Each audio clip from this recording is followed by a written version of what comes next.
This Okay, Kelly. conference will now be recorded. This is Bill O'Brien, Chairman of the Parks and Rec Committee, calling the meeting to order for July 7th at 6:06 p.m. Do we have a motion to approve the minutes? This is Rick Marcone. I'd like to make a motion to approve the minutes with one small change, except on page 3, section 5, where Aileen must have stuttered a little bit, where she really wants us to discuss the town sledding. It's listed twice, but other than that, I'd make a motion to accept the minutes as posted, As amended? as amended. We have a second? This is Prez Palmer. I'll second it. Thanks, Prez. Any discussion? All those in favor say aye. Aye. Aye. Anybody opposed? Okay, passes unanimously. Thanks. And Kelly, you're up to bat. All right, great. Can you guys hear me? Yep.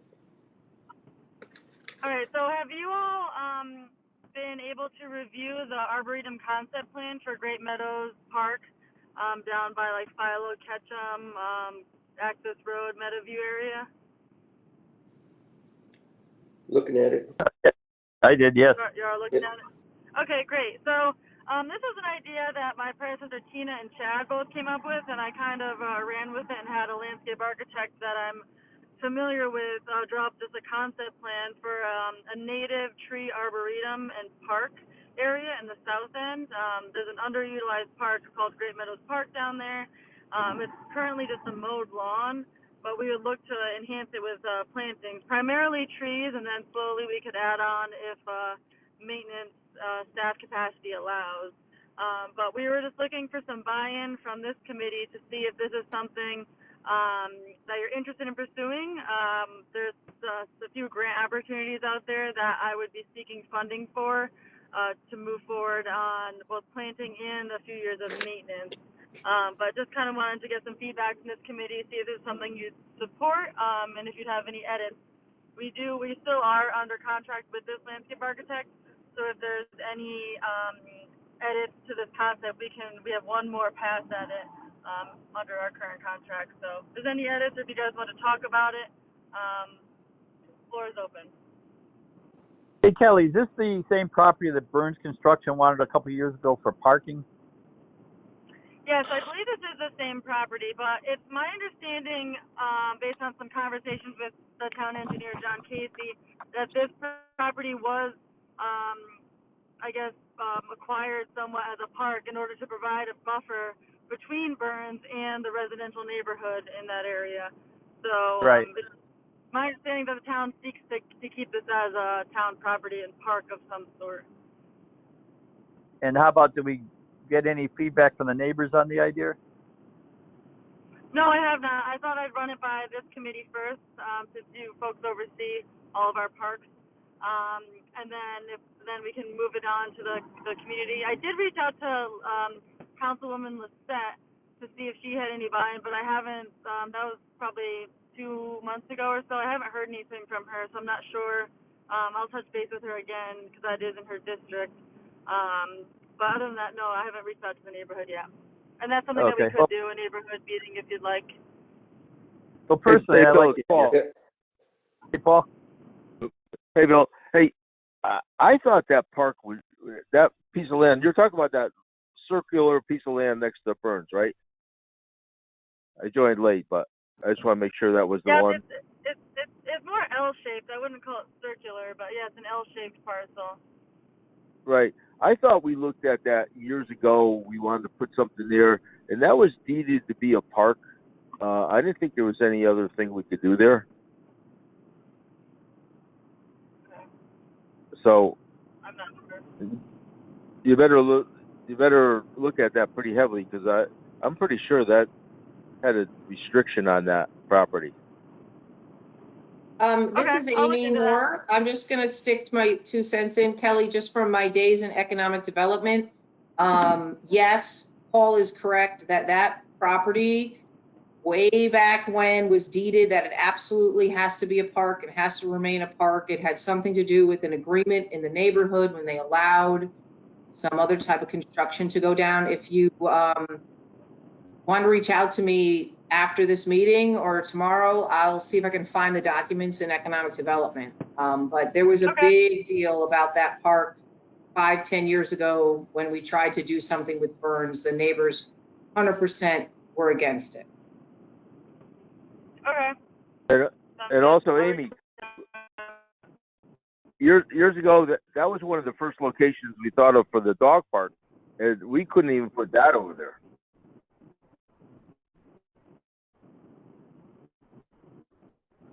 Yeah, so this definitely requires us to check that out.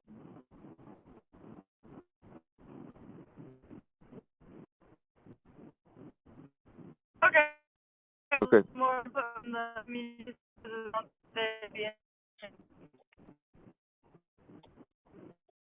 We may find out that Kelly's plan fits into what the restrictions are. Yeah, I mean, conceptually, it looks great, but like I said, other than getting the neighbors involved, and if it meets, isn't restricted or whatever, I think that it does look very nice.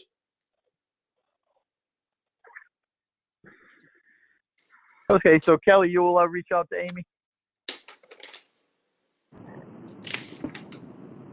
Yeah, I'll discuss with Amy and we'll go for that.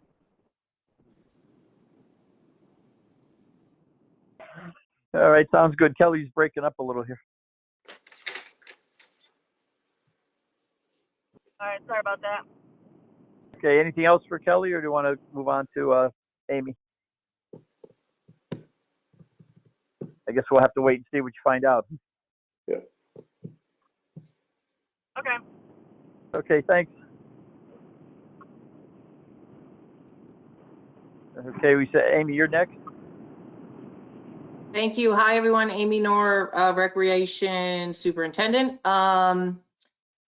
Really just busy with our summer, very busy with summer camps. We are getting way, way higher numbers than we've ever gotten in years past. I would say on a daily average, we have about 600 kids at 7 different camps. This town is so we're keeping our staff very busy, working hard. We have beaches are open, everything, knock on wood, so far is going very well. Staff working, collecting money, and lifeguards working. Swim lessons are up and running. We're going to start session 2 next month. We've also started a free open swim at Flood on Tuesdays and Thursdays for just Tuesdays. I apologize. No, maybe it is Tuesdays and Thursdays, but either way for families, and we've just started promoting that as well. The YMCA is done using our pools, which is great. So we get a lot more availability. And that's really it. The pavilion rentals are pretty hopping at the booth in Short Beach. We're pretty full for the whole summer, especially on the weekends. And the next big event that we have coming up is Blues on the Beach, and that's July 25th. And if anyone has any questions, I'm here. Amy, this is Bill. This is unrelated to your report, but do the playground kids do any kind of field trips? Yes, we just brought back field trips this year for the first time, and I think like 2 years with COVID, probably 3 years actually. But anyway, yes, we're doing well. We actually increased our numbers. So instead of doing 1 bus, we're doing 2 buses. We can take up to 70 kids on our trips. It's crazy for my supervisor, but we're managing it, and it's going pretty well. Well, if you have any smaller groups, and I would say 20 or less, and they want to do a field trip to the Veterans Museum, we got funding from the state. And we don't charge anyhow, but they gave us funding anyhow to help. Like we could even help with transportation costs. All right, I will pass it on. Maybe we try to do a small group or something. I'll call you. Recommend 5th grade and above is what we recommend. Sure, I'll call you tomorrow or next week, and we can chat. Okay, thanks. Anybody have anything else for Amy? If not, thanks, Amy All and right, Chad. thanks, guys. I'm gonna jump out. If you need anything, Aileen will text me. I'll jump back on. I appreciate it. Okay, Yeah. thank you. Bye, thank you. Chad with us?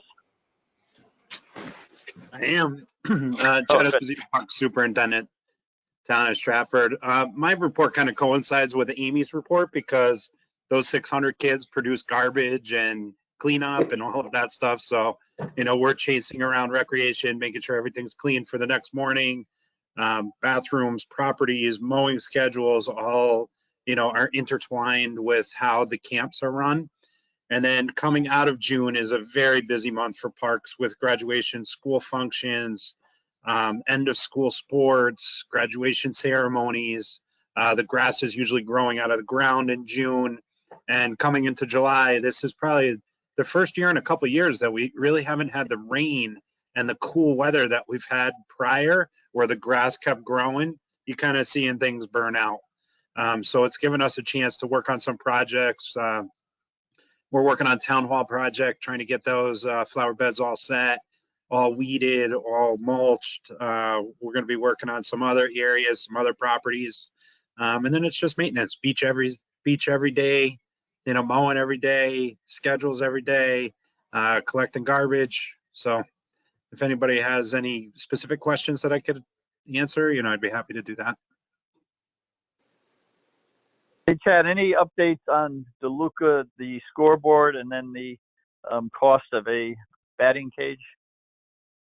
The batting cage, I'm going to meet with Gary because he has a batting cage. So I just have to see how it's situated and put together with M&M fence to see if we can erect it.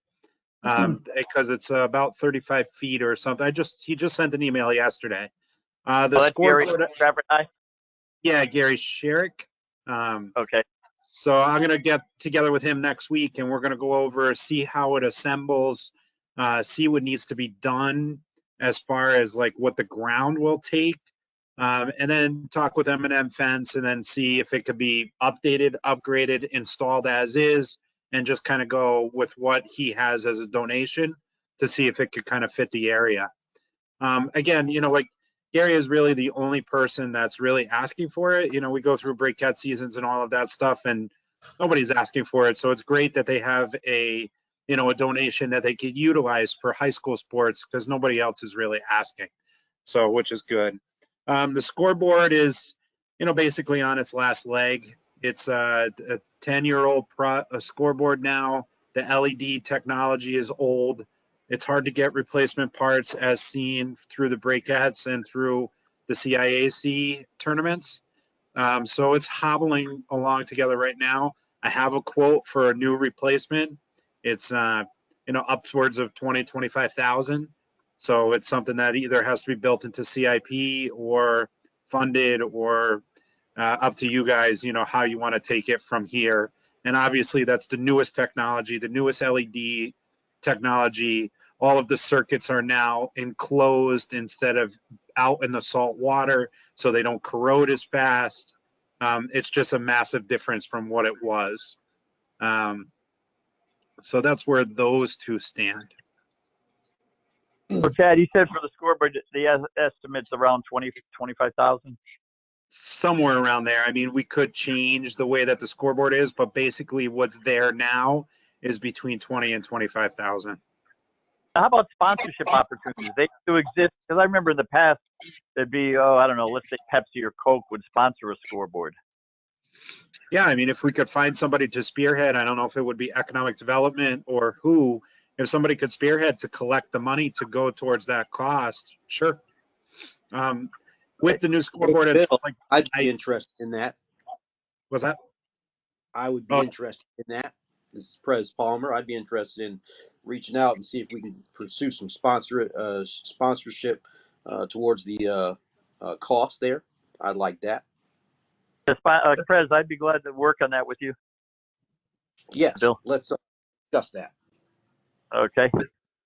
And with the scoreboard, the I-beams that are there, the triple I-beams that didn't really fit the existing scoreboard would have to be in turn changed with the new scoreboard. So there might be some offset costs that we don't really know about, but the scoreboard itself, we know the cost.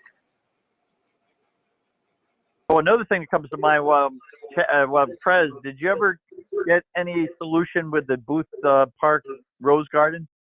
Yeah, before you hopped on, I thanked both Chad and Amy, and also I reached out to Jim to thank both he and you for your coordination efforts on that. Everything was brought to a close. Amy came through for me. We are good to go.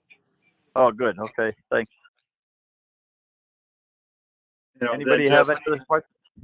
well, just recently we've gotten some closure and some movement on the LED light projects at both Short Beach and DeLuca too. They've been reviewed by UI for grant opportunities and all of that stuff. So we're just waiting on the final numbers to come back. So those two projects are moving forward as well. I know, I think we have 250,000 CIP for lights. Does that sound right? I think it was, yeah, I don't know what it was. I'm not sure. I think it's a year.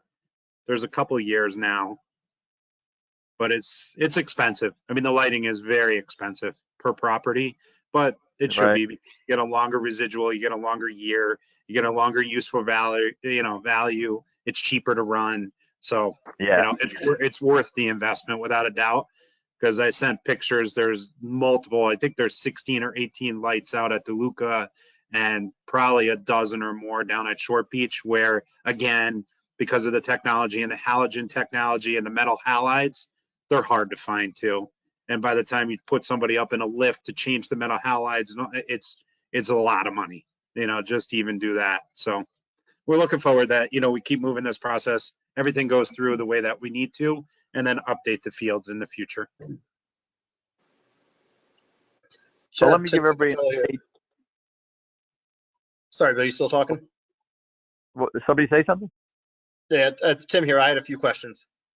Yeah, go ahead, Tim.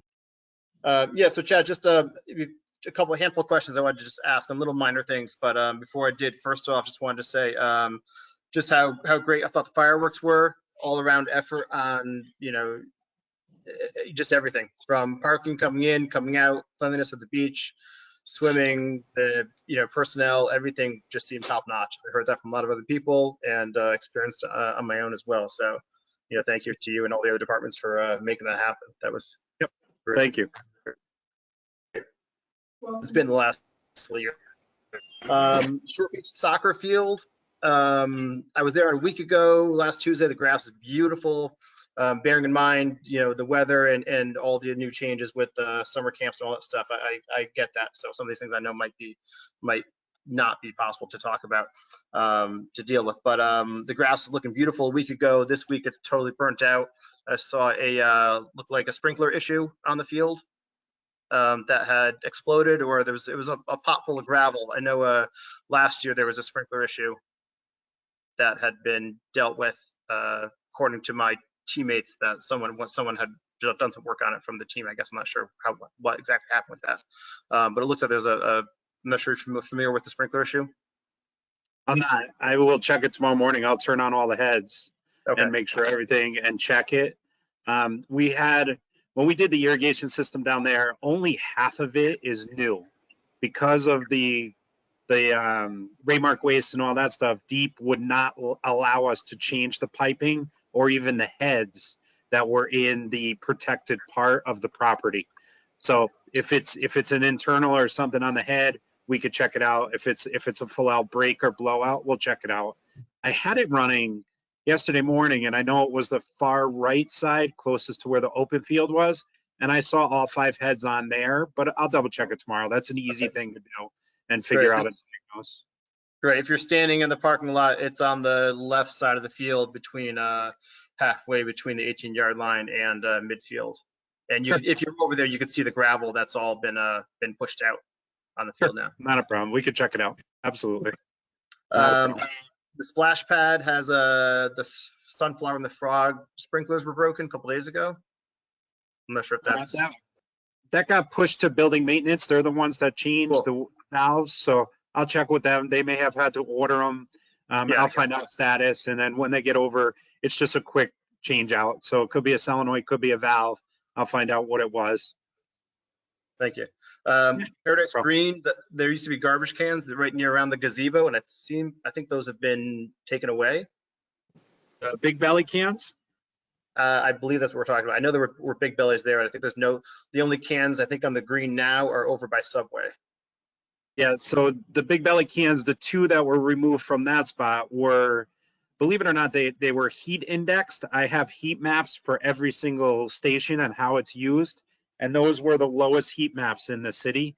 So I took those away because we had two stations. One was completely crippled by a car in the train station area, and one was set on fire and burned to the ground by a vagrant, by a homeless woman.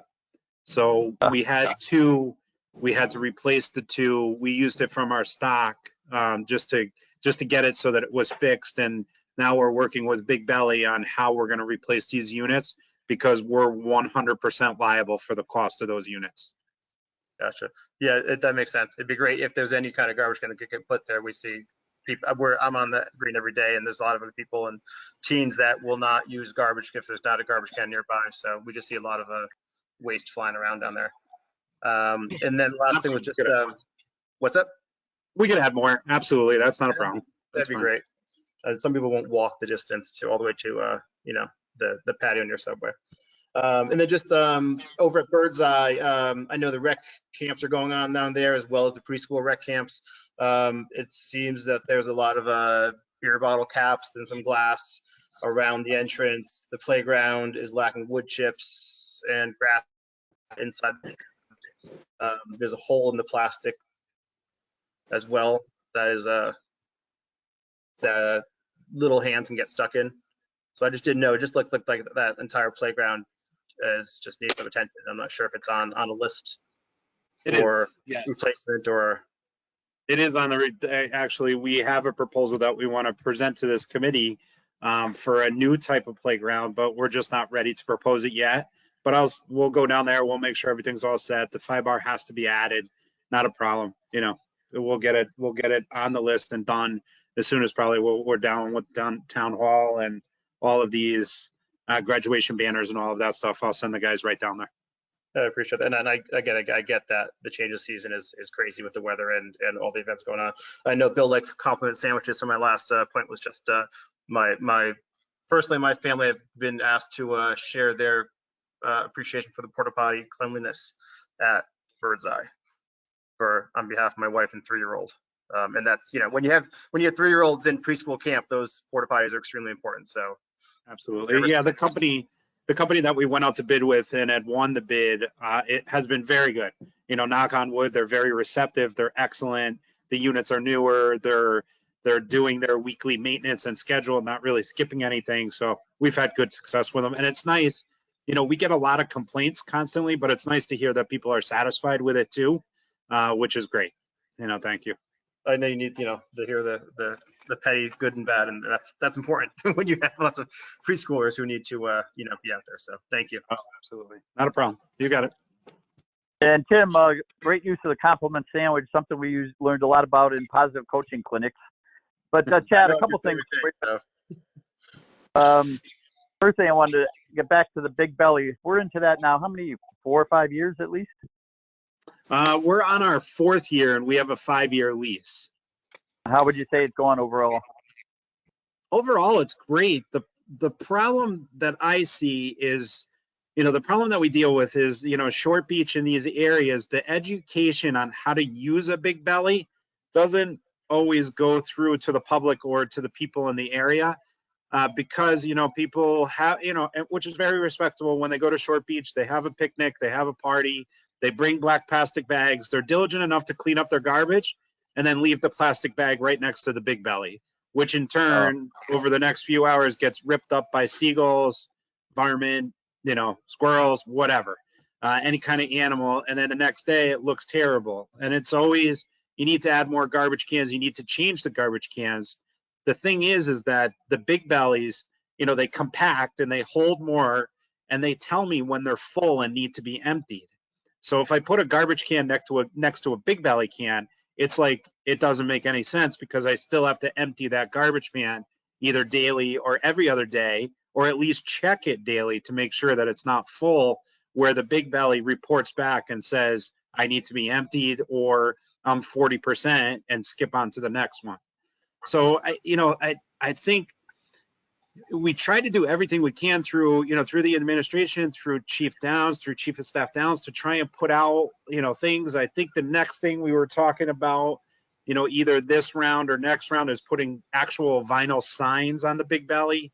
Don't leave garbage next to it, put anything in it.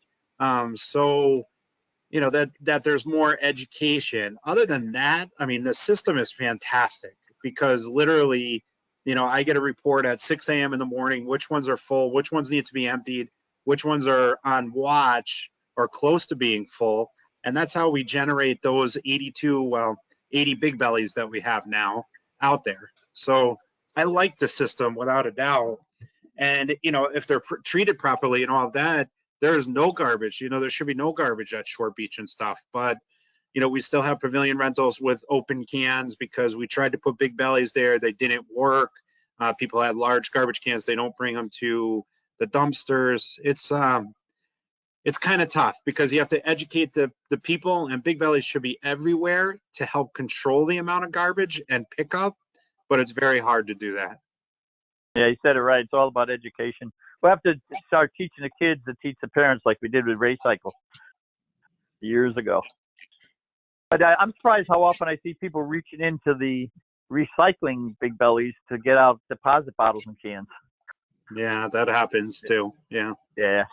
But I wanted to give everybody an update on the tennis courts at Longbrook Park, because Renee talked about it at Public Works the other night. Now, is Hinding doing that project also? I really don't know anything about the tennis courts and where they stand right now.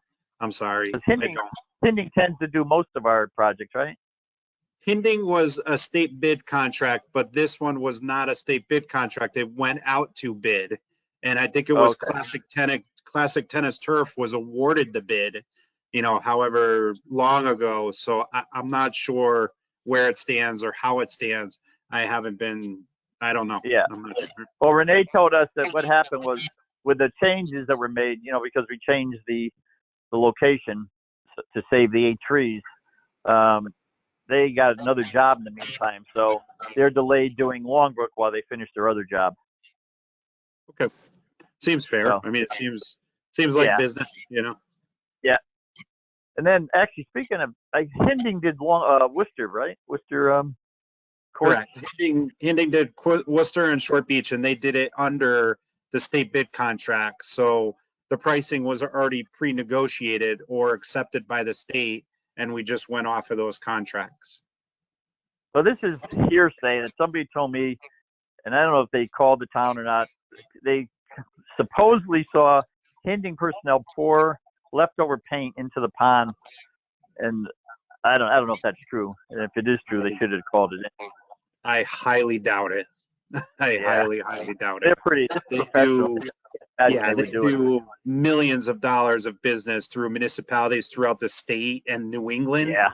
I would seriously doubt that they would be that, callous and do that in front of where they know people are. No, I doubt it. And then how about the backstop at Chapel? Any plans to get that out of there? No, I mean, I'm trying to fit it into the schedule. It seems like maybe a late fall thing once we're done, or a late summer thing when summer ball kinds of breaks up, then that's when we could go up there and just take it down.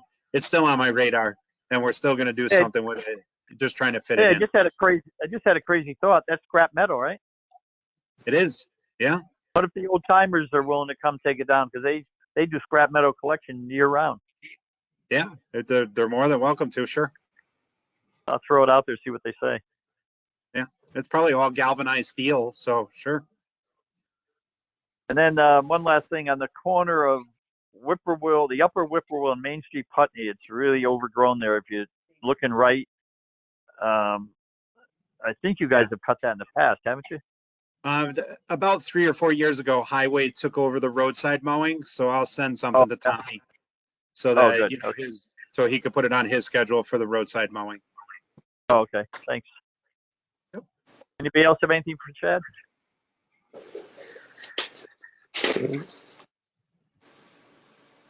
If not, thank you. And Aileen, I don't have the agenda in front of me. What's next? Do we have the August meeting on the? Continued Agenda? items. Next Thursday, August 4th at 6 o'clock, and you will take a motion to adjourn. Yeah, right now I lean towards we won't have the August meeting, but of course we can decide that a week or so before. Hey, Okay. Bill, one thing before we adjourn. Yeah. I just had a question for Chad for next year because what I did a month ago, I did this great thing in Stamford. It's called My First Mud Run. Is there one, a location in Stratford, and two, time on the calendar to do a mud run 5K here in Stratford next summer? Come That's a join great Sterling question. House's 5K. Yeah, that's a great question. But Sterling House does the Down and Dirty in Short Beach, which is very similar, where there's mud pits and stuff. And then that question should be, posed to Amy, because Amy is the one that will schedule all the events and the location and pull out the permits for it. So if you get with Amy and I and figure out what the mud run consists of and what apparatuses you need, then hopefully we could come up with a location and then a timeline. Outstanding.